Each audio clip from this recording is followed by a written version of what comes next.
ng tao. Ang bukas ay di natin piho, at manalig lagi sana tayo. Ang Diyos ang pag-asa ng mundo. Pag-ibig sa ating kapwa-tao, at laging magmahalan tayo.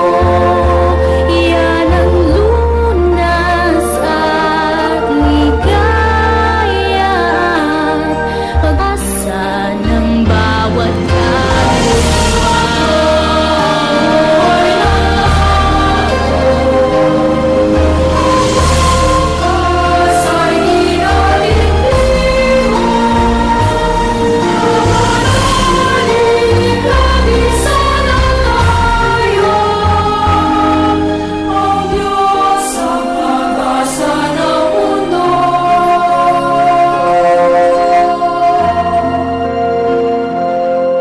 Pag-ibig sa ating kapwa-tao,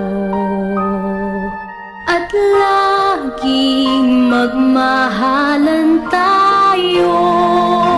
Yan ang lunas at ligaya, pag-asa ng bawat kaluluwa.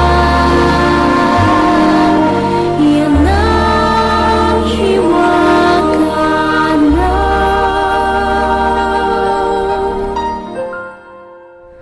buhay ng tao.